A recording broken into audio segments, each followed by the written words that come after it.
Selamat berjumpa lagi di mata kuliah rancangan listrik konvensional. Video yang lalu kita telah mempelajari saklar tukar, di mana saklar tukar itu adalah untuk mengoperasikan atau untuk mematikan atau hidupkan lampu dari dua tempat. Sekarang bagaimana untuk mematikan lampu maupun menghidupkan dari tiga tempat. Tinggal tambah saklar silang aja. Berarti saklar silang kita lihat ini simbolnya ya. Kita lihat sini saklar silang, ini simbol untuk diagram lokasi ya. Terus di sini ada diagram penguatan, ini seperti ini. Ini diagram penguatan ada 4 terminal. Terminal 1 ini ya. Di sini 2, 3, 4. Walaupun ada titik karena dianggap satu terminal. Ini kan ada satu garis ini terhubung. Begitu juga ini yang kedua. Ini dianggap satu terminal. Jadi ada terminal ini 1, 2, 3, 4. Berarti di sini ada 4 terminal untuk saklar silang. Nah, kita lihat seperti biasa untuk materi rancangan listrik ini saya akan buatkan ada diagram lokasi, ada diagram penguatan. Kan gimana untuk ininya? Kita lihat di sini. Sistem baterai saklar silang ya. Di sini ada diagram lokasi. Ini seperti biasa konduit ya. Jadi ada 3 penghantar, ada len atau pasang, netral dan PE. Ini kotak sambung ya. Kotak sambung ini ada konduit menuju ke saklar tukar dengan beberapa penghantar. Terus di sini ada konduit juga menuju ke saklar silang. Terus ini adalah juga dari kotak sambung menuju saklar tukar atau saklar hotel. Nah, lampu yang dioperasikan ini, lampu ini bisa dihidupkan dimatikan dari 3 tempat. Bisa di saklar tukar, saklar silang, dan satu lagi saklar tukar ini. Ya, kalau kemarin hanya ini aja 2 tempat, sekarang bagaimana kalau lebih dari 3 atau 4 tempat? Kita tinggal tambahkan saklar silang. Nah, sini kita lihat berapa penghantar menuju berapa ya. Nah, kita buat diagram pengawatannya. Nah, diagram pengawatan ini kita ada titik lampu. Ini ada diagram pengawatan untuk saklar tukar ya. Kita lihat di sini ada fungsinya. Ini juga sama ada fungsinya. Sini ada terminalnya 1 ya. Ini 2, ini 3, 4 dan ini ada 3 terminal. Kita lihat di sini ada netral, PE dan len. Len kita lihat masuk ke ini. Yang hitam ini len masuk ke saklar tukar ya, len masuk ke saklar tukar. Terus melalui ini ke penghantar kita saya gambarkan dengan warna merah ini. Ini masuk ke saklar silang. Nah, saklar silang ke sini masuknya. Ya. Terus yang satu lagi yang merah, penghantarnya yang merah ini masuk lagi ke saklar silang, tapi ke terminal yang lain ya. Ini. Terus yang hijau ini ada 2, yang satu menuju juga ke saklar silang, juga yang satunya lagi ini kita lihat rangkaiannya hubungannya demikian seperti ini. Ya. Nah, ini berarti ini ada 3. Kalau untuk saklar tukar, kalau berfungsi benar-benar difungsikan untuk saklar tukar ini ada 3 ya. Arti di sini ada 3. Kalau saklar silang berapa? Ada 4 ya. Saklar silang ada 4 penghantar ya. Ini merahnya ada 2, hijaunya ada 2. Dan saklar tukar ada 3 ya. Ini hijau, terus yang ini adalah untuk ke arah lampunya. Jadi titik mana? Kalau titik ini itu bisa untuk sumber ya. Kalau yang ini untuk sumber, titik pertama ini saklar tukarnya ini.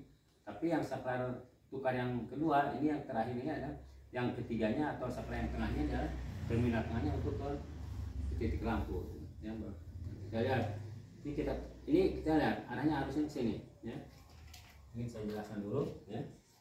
Kalau kita lihat, ya, ini harusnya adalah arus ke sini. Ya. Arus ke sini, ya, menuju ke sini. Terus menuju ke sini. Kita lihat lagi arah sini. Kita runut. Ini ke sini kan? Sini. Terus kemana? Ini sini, ya. Arah ke sini, ke sini. Kalau ke sini, kita lihat sampai ke sini aja. Apakah lampu nyala? Ini tidak, karena sampai sini udah stop aja, tidak ada terhubung. Kecuali kita tekan ini. Kalau kita tekan posisi sini, berarti ini harusnya ada menuju ke yang hitam, menuju ke sini, baru ini lampu nyala, ya. Nah, kita nyalain lagi, misalnya dari mana? Dari sini bisa. Kan tadi harusnya ke sini, ya. Untuk matikan lagi, ini matikan lagi sini. Arahnya ke sini.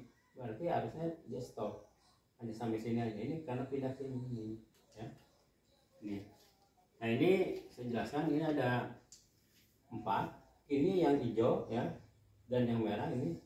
Yang hijau dan merah. Terus ini juga ini, ya. Ini namanya adalah corresponding konduktor ya. Sebut apa? Saya singkat aja corresponding konduktor. Maksudnya corresponding itu ada berhubungan ya, bisa berhubungan. Jadi berhubungan antara saklar tukar dengan saklar silang. Ini corresponding konduktor yang merah ini ya. Ini corresponding konduktor, ini juga sama ya. Ini corresponding konduktor, saya lihat aja ya, corresponding konduktor. Yang hijau juga sama, ini juga sama corresponding konduktor juga ya. Jadi kalau ini baru penghantar saklar menuju ke beban ya. Nah ini saya peragakan, kita lihat di sini ya. Nah ini saklar tukar ya, saklar silang dan ini saklar tukar. Itu secara fisiknya sama bentuknya dengan saklar tunggal ya. Tidak ada bedanya seperti saklar tunggal. Tapi fungsinya berbeda. Ini kita nyalakan di sini. Kita lihat ya. Nah ini saya nyala lampunya. Matikan. Nyalakan dari tengah. Nyala. Matikan. Terus dari sini. Nyalakan. Bisa ya. Nyalakan, tapi dimatikan di sini bisa. Nah, ya. Nyalakan, tapi dimatikan di sini ya bisa. Gitu, ya. Nah, matikan di sini bisa. Dimatikan. Ini namanya saklar pengaturan saklar silang ya, karena ada 3 tempat. Kalau 4 tempat gimana? Kalau 4 tempat tinggal tambah saklar tukar aja, saklar silang aja. Jadi saklar silang tetap 2 ya. Nah ini adalah untuk pengaturan sistem saklar silang ya. Tapi memang dalam suatu lorong jarang dibagi dioperasikan 3 tempat. Umumnya 2 tempat aja ya. Ini ya. Nanti kita lanjutkan lagi ke saklar impuls ya. Saklar impuls itu hampir sama juga dengan fungsinya sebagai saklar tukar atau saklar silang. Hanya saklar impuls itu pengertiannya saklar yang bekerja secara magnet. Pengertian impuls sendiri itu adalah saklar yang berdasarkan gerakan ya, gerakan atau dorongan dari suatu magnet. Nah ini video lain kali lagi saya buatkan saklar impuls ya. Untuk sementara diakhiri sampai di sini. Terima kasih. Baik, sekarang kita lanjutkan ke saklar impuls ya. Saya ini saklar impuls dan ini diagram lokasi. Ini saklar impuls itu pengertiannya atau ada yang juga disebut dengan saklar magnet ya. Saklar impuls atau ada juga disebut dengan saklar magnet. Kalau pengertian impuls sendiri itu adalah suatu gerakan ya. Impuls sendiri kalau lihat bahasa Inggrisnya itu impuls itu adalah gerakan atau dorongan. Nah, nanti dorongan mungkin oleh magnet. Nah, kita lihat ini dia ada diagram lokasi. Nah, saklar impuls itu harus dilengkapi dengan ini saklar push button ya, tanpa penguncian ini. Ini diagram lokasi tanpa penguncian. Maksudnya tanpa penguncian kalau kita tekan, kita lepas lagi kembali lagi. Kalau untuk diagram pengawatan seperti ini. Ini ada bentuk kotaknya ya, rumahnya. Ini juga sama. Kalau kita tekan, ini kotak kita rubuh, kita lepas lagi ya. Terbuka. Nah ini yang impulsnya ini, simbolnya ini impuls. Ini ada berupa simbol belitan ya. Ini saklar impuls, diagram lokasi. Kalau untuk diagram penguatannya ini, nah ini ya.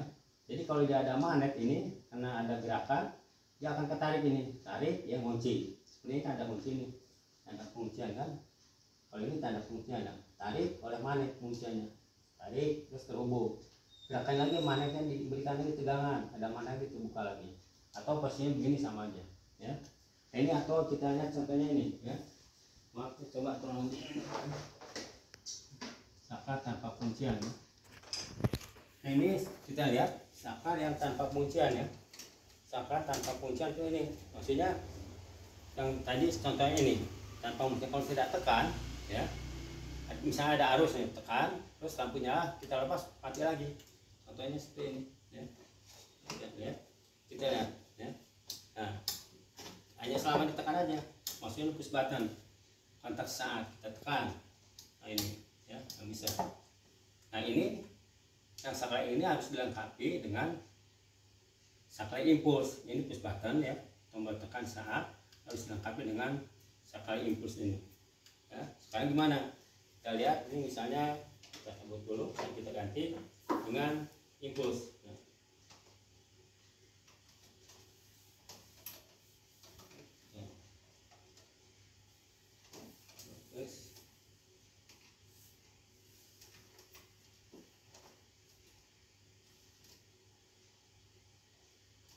kita coba ini, kita lihat ini. Nah, tadi lepas kan, latihan lagi, kena longgar ya.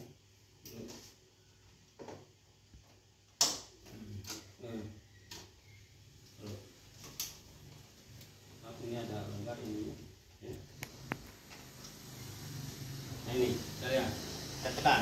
Jadi yang ini, yang satu ini kan seperti sama ini tadi, harus dilengkapi dengan ini. Kita ini arus misalnya, ini tegangannya di sini ini len, ya ada len ke sini yang kontaknya. Ini tidak ada tegangan, tidak ada, harusnya hanya sampai sini aja, tidak ada kontak. Tapi kalau ini untuk kontaknya, supaya kita ini harus dikasih tegangan di sini. Ini len kan masuk ke sini, kasih tegangan misalnya kita tekan arusnya ke sini ke magnet ini, koil mengandung magnet narik ini. Kita lihat ini, kita lepas nih. Nah ini kalau kita lepas, ya ini tidak ada tegangan ke sini, tidak ada arus. Tapi ini udah ngunci duluan, ya. Itu caranya. Nah ini simbol diagram lokasinya. Ini saklar tekan ya, ada dua. Nah ini bisa dioperasi dari dua tempat ini atau tiga tempat. Ini len, ini impuls ya. Misalkan impuls itu maksudnya, pengertian impuls itu maksudnya dorongan ya, atau gerakan karena ada magnet ini, ya. Gitu. Atau saya gambarkan seperti inilah prinsip kerjanya. Ini misalnya ada suatu belitan ya, belitan saya berjalan ya. Di sini ada dari sini apa? Nah, terus sini ya, lagi terus sini. Nah ini misalnya ini len, ini netral ya. Nah ini ada magnet ini, magnet. Tapi di sini ada gerakan nih. Misalnya ini taruhlah ini untuk menggerak, untuk mendorongnya, untuk mendorong. Nah ini, nah di sini ada ini. Nah ini, terus ini yang ini, maaf ini gini.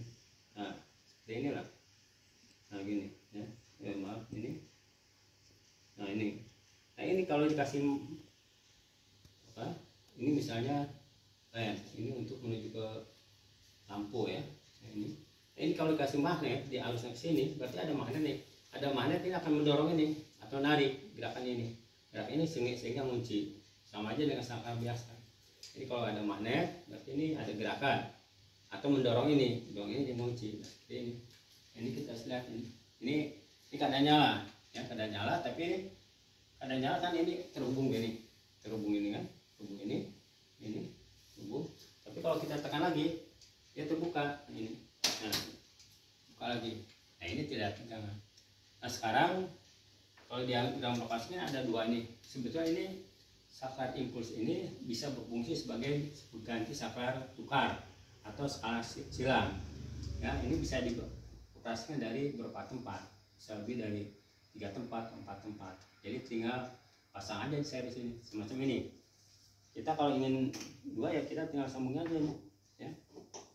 Ini kita, ini aman, ini kita lihat nih, ini len nih, ini misalnya len ya yang hitam nih, sama aja ini lennya hitam, ini dia hitam kita masukkan ke merah, ini merah sama ini. Nah ini masukkan dulu netralnya, ya. Ini maaf, ini kita coba di dua tempat, nah, ya. Salahkan lagi. Nah, ini saklar impuls sekali lagi bisa juga berfungsi sebagai saklar tukar atau saklar silang. Bisa dari 3 tempat seperti kemarin. Hanya keuntungannya apa, kalau ini setiap saklar hanya cukup 2 aja. 1, 2 aja, 2 aja, ini juga 2. Kalau ada 3 teman. Hanya memang mungkin dari harga ininya lebih mahal impulsnya, ya. Ini simbol saklar impulsnya ada ini, ya. Diagram lokasi. Ya, ini diagram pengawatannya. Ini hanya dari satu tempat, ini dari 2 tempat seperti. Tinggal isi berapa pengantar di sini, ya. Nah, dan itu berapa pengantar di sini, ya. Ini berapa nih? Ya, sini pasti 2 ini, ya. Kalau ini adalah ini stop ini 2, ini juga 2. Ya, ini lampu 2. Tinggal ini berapa anda, ya. Bisa lihat dari sini, lihat aja ini. Antara ini dengan ini kita lihat ada berapa. 1, 2, 3, 4. Berarti ini juga sama aja ya. Kalau ini 3 ya. Nah ini untuk sakral impuls, sekali lagi sakral impuls itu ada bilang sakral magnet. Pengertian impuls sendiri itu sebetulnya dorongan atau gerakan ya, mungkin gerakannya oleh gerakan magnet itu. Mungkin ini dulu video yang bisa saya sampaikan, mudah-mudahan ini bermanfaat untuk Anda simak, dan nanti kita komponen-komponen untuk simbol-simbol sakral udah bisa untuk merencanakan instalasi penerangan dalam suatu gedung atau tempat tinggal. Demikian, wassalamualaikum warahmatullahi wabarakatuh.